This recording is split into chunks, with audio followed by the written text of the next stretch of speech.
Hi hello welcome to our channel. నేను మీ శ్రీ. ఈరోజు మనం చెప్పుకోబోయే కథ ప్రియనేస్తం పార్ట్ 136. కథలోకి వెళ్ళే ముందు వీడియోని లైక్ చేసి హైప్ చేయడం మర్చిపోకండి. ఏం లేదని లేచి అక్కడి నుంచి వెళ్ళిపోయింది హేమంత్ తల్లి. తల్లి ఆలోచనలు తన పెళ్లి గురించే ఉంటుందని అతనికి తెలుసు. ఓ రోజు ఎదురింటికి వెళ్ళింది ఆవిడ మనవరాల్ని తీసుకుని మల్లికతో విషయం మాట్లాడాలని చూసింది. మీ అక్క వాళ్ళు ఎక్కడున్నారు మల్లిక అని అడిగింది.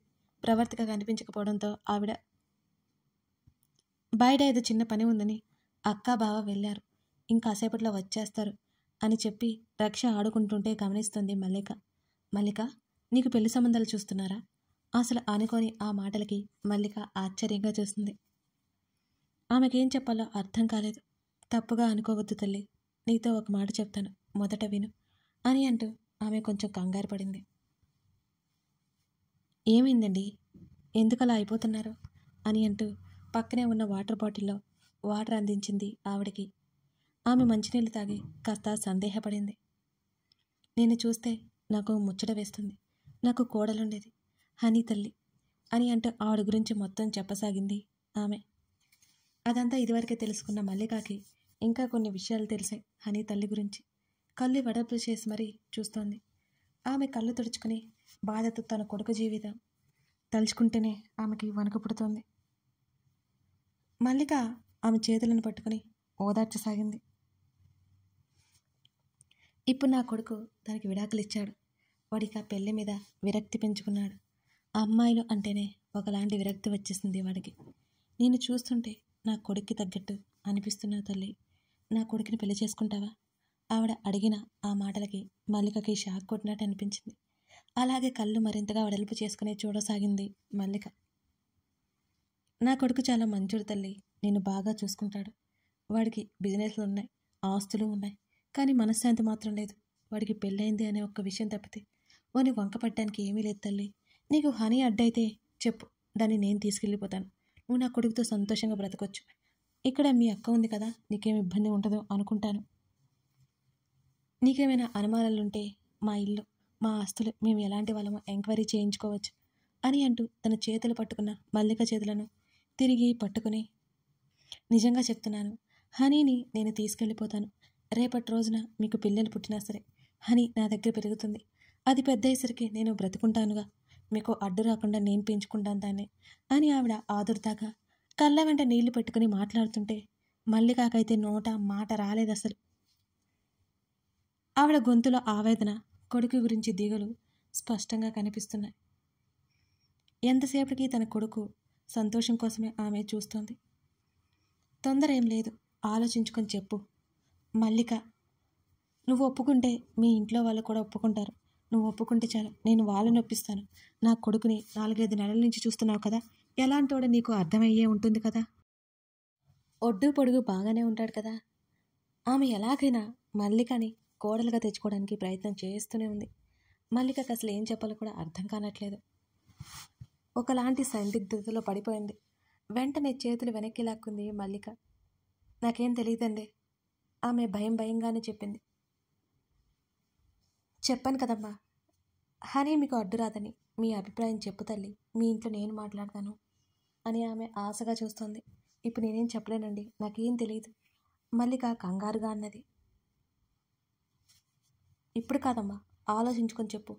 నా కొడుకుతో నీ జీవితం బాగుంటుంది తల్లి అని చెప్పి ఆవిడ తన మనవరాన్ని తీసుకుని వెళ్ళిపోయింది. ఆ రోజు నుంచి మల్లిక ఆలోచిస్తూనే ఉంది. హనీ మాటలు, ఆవిడ మాటలు గుర్తుకొస్తుంటే మల్లికకి పిచ్చి పట్టినట్టయింది.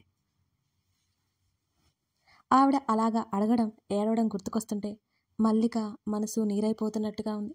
మరోవైపు ప్రవర్తిక అర్జున్ కోసం పెళ్లి సంబంధాలు చూడడం తెలుస్తూనే ఉంది. ఆవిడ అడిగిన విషయం ప్రవర్తిక కాదన్న విషయం మల్లికకి తెలియదు. తెలిస్తే ఆమె ఎక్కువ ఆలోచించేది కాదేమో. మల్లిక ఆలోచనలన్నీ హనీ చుట్టూనే తిరుగుతున్నాయి. అంతేకాకుండా హేమంత్ తల్లి మాటలే గుర్తుకొస్తున్నాయి. తన కొడుకు జీవితం కోసం ఆవిడ పడే వేదన, ఆతృత అన్ని కళ్ళ ముందే మెదులుతున్నాయి. తన తల్లిదండ్రులు గుర్తుకొచ్చారు. ఆడపిల్ల జీవితం మగవాడి జీవితానికి చాలా తేడా ఉంటుంది. ఆడపిల్ల విషయంలో అన్యాయం జరిగితే ఆడపిల్లకి దరిద్రం అన్నట్టు చూస్తారు. వాడెవడో తప్పు చేస్తే వాడికి ఎవడికో ప్రాణాలు పోతే ఆ అమ్మాయి ఏదో చేసినట్టు నిందిస్తూ ఉంటారు జీవితాంతం. కానీ మగవాడి జీవితానికి అలా కాదు. మగవాడి మీద ఈ సమాజం పక్షపాతం వహిస్తుంది.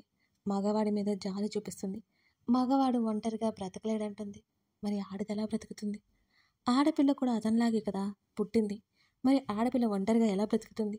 అన్ని సంతోషాన్ని ఎలా త్యాగం చేస్తుంది? మల్లికకి ఒక్క పెట్టిన దుఃఖం పొంగుకొచ్చింది. తెలిసి తెలియని వయసులో తన పెళ్లి పోయిన తన భర్త 7 ఏళ్లుగా చూరు కింద మిగిలిపోయిన ఒంటరి మొండి బ్రతుకు తనది.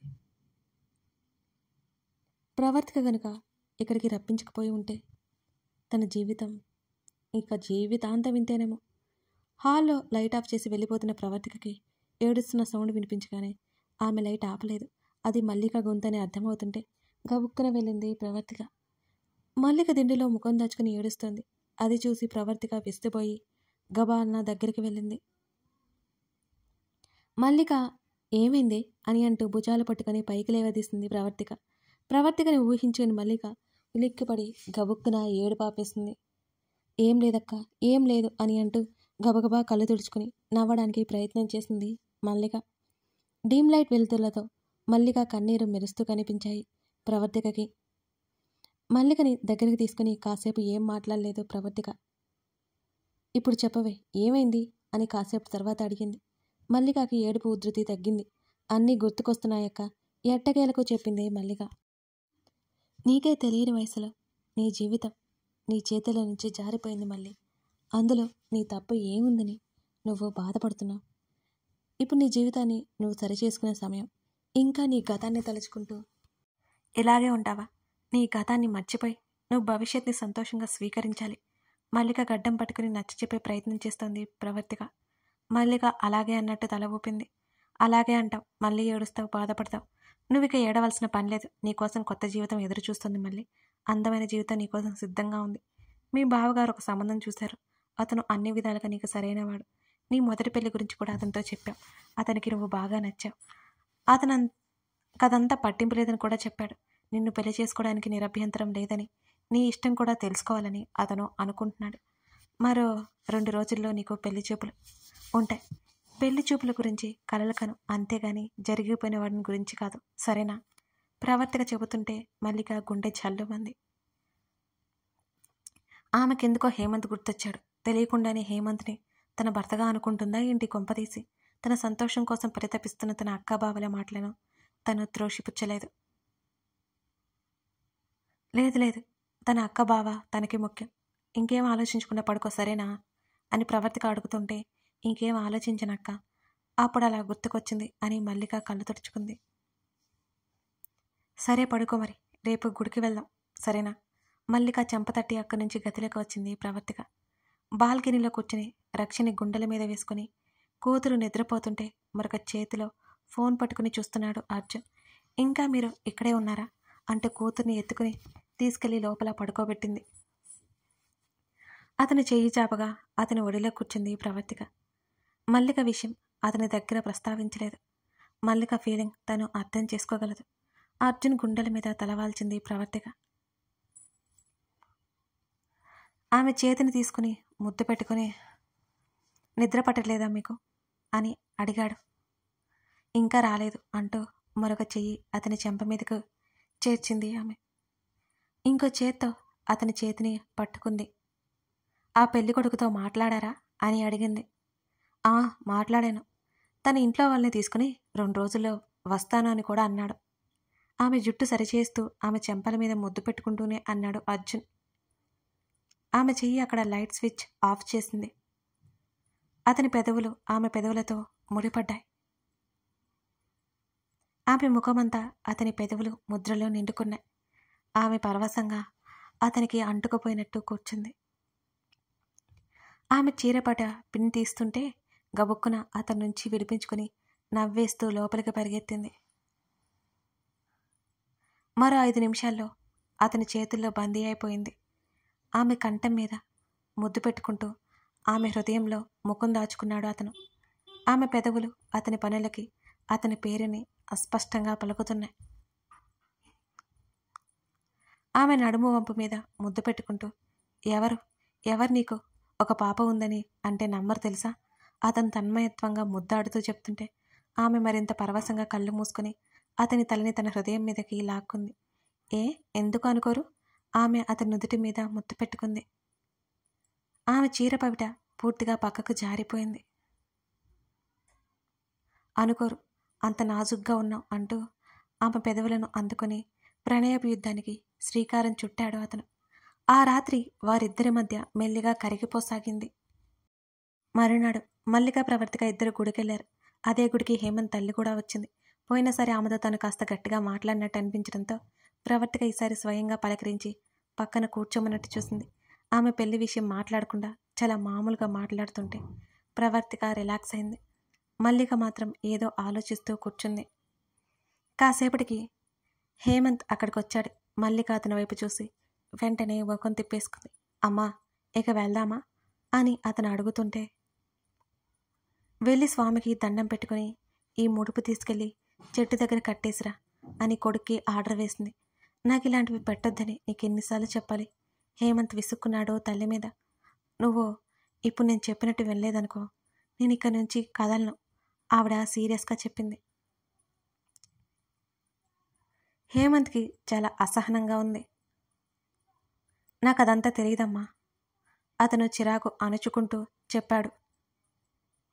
ప్రవర్తిక వాళ్ళ విషయం కల్పించుకోవద్దు, కానీ ఆమెకి దైవభక్తి కాస్త ఎక్కువే. అందుకే అలా అనకూడదండి, ఆ ముడుపు తీసుకెళ్ళి చెట్టు కొమ్మకి కట్టడమే అన్నది. అప్పుడు చూశాడతను ఆ పక్కనే ఉన్న మల్లికని. ఆమె తలదించుకుని గోర్లు గిల్లుకుంటూ కూర్చుంది. వెంటనే అతను ముఖం తిప్పేసుకుని, సరే కడతాను కానీ నువ్వేడకు అంటూ లేచి ఆ ముడుపు తీసుకుని గర్భగుడి వైపుకి వెళ్ళాడు. మళ్ళీ ఈ గుడిలో ముడుపు కడితే మంచిదని నేను విన్నాను, నువ్వురా అంటూ పైకి లేచింది ప్రవర్తిక. మేము మళ్ళీ వస్తామండి అంటూ మల్లిక చేతిని పట్టుకుని ముడుపు అమ్మే షాపు దగ్గరికి వెళ్ళింది. అది తీసుకుని మల్లిక చేత ఆ చెట్టు దగ్గరికి తీసుకెళ్ళింది. అక్క, నేనా అంది.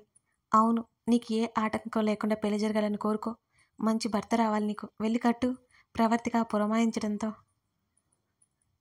మల్లిక ఆ ముడుపు తీసుకెళ్ళి కట్టి నమస్కరించుకుంది. కానీ ఏమీ కోరుకోలేదు. తనకేం కావాలో ఆ దేవుడే చూసుకుంటాడు, మళ్ళీ తను అడగడం ఎందుకు అనేది ఆమె ఫీలింగ్. హేమంత్ అక్కడికి వచ్చాడు. మల్లిక ఎలా కడుతుందో చూశాడు. ఏంటి చూస్తున్నారు, మీరు అలాగే కట్టేయండి అన్నది పక్కనే ఉన్న ప్రవర్తిక. సరే అండి అని అంటూ అతను కట్టబోతుంటే అది అతని చేతిలో నుంచి గబుక్కున కిందకు జారింది. వెంటనే మల్లిక అప్రయత్నంగా ఆ ముడుపు జారిపోతుంటే తన ఓని కొంగు పట్టింది. ప్రవర్తిక కూడా కంగారుగా చూసింది. హేమంత్ కూడా తల్లి కోసం భయపడి బెంబేలెత్తిపోయాడు. మల్లిక ఆ ముడుపు కింద పడకపోకుండా పట్టుకోవడంతో అతను ఊపిరి పీల్చుకున్నాడు. థ్యాంక్ యూ సో మచ్, లేకపోతే మా అమ్మ నన్ను చంపేసేది పాటికి అని అంటూ ఆమె ఒడిలోది అతను తీసుకున్నాడు. ఆమె ఏమీ మాట్లాడకుండా పక్కకు వచ్చి నిలబడింది. అలాగే ఓని కొంగు నడుము దగ్గర దోపుకుని ప్రవర్తికతో పాటు నడుస్తోంది. హేమంత్ ఈసారి చాలా జాగ్రత్తగా కట్టేసి అక్కడి నుంచి తల్లి దగ్గరికి వచ్చాడు. ప్రసాదం ఆవిడకిచ్చి ఆ పక్కనే కూర్చున్నారు ప్రవర్తిక, మల్లిక. ఇక బయలుదేరదామా తల్లిని అడుగుతూ అక్కడే నిలబడ్డాడు హేమంత్. వెళ్దాంలేరా, కాసేపు కూర్చో అని ఆవిడ అంది. ఇక్కడ వరకు వచ్చి అలాగే వెళ్ళిపోతావా ఏంటి అని మళ్ళీ తల్లి అనగానే తల్లి ఇంకా ఎంత చెప్పినా వినదని హేమంత్ అక్కడే ఓ పక్కన కూర్చున్నాడు తప్పక. నడుము దగ్గర ఒత్తుకుంటున్నట్టు అనిపిస్తుంటే దోపిన ఓని కొంగు ఒడిలో వేసుకుంది మల్లిక. మల్లిక చేతిలో ఉన్న మరో కొబ్బరి ముక్క తీసుకుని హేమంత్కి అందించింది ప్రవర్తిక. అతను కాస్త ఇబ్బందిగా తీసుకుని కాస్త దూరంగా మొహం తిప్పుకొని కూర్చున్నాడు. మల్లిక ఒడిలో ఉన్న మంగళసూత్రాలు చూసి ప్రవర్తిక ఒక్క క్షణం ఉలిక్కిపడింది. మిసెస్ అగస్త్య అనే స్టోరీ మన ఛానల్లో రన్ అవుతోంది. ఇష్టమైన సకుడ ప్రియనేస్తాం. ఏదో ఒక స్టోరీ అయిపోయాక అదిగా రెగ్యులర్గా వచ్చేస్తుంది. ఇంట్రెస్ట్ ఉన్న వాళ్ళు మిస్ అవ్వకుండా చూడండి. Thank you.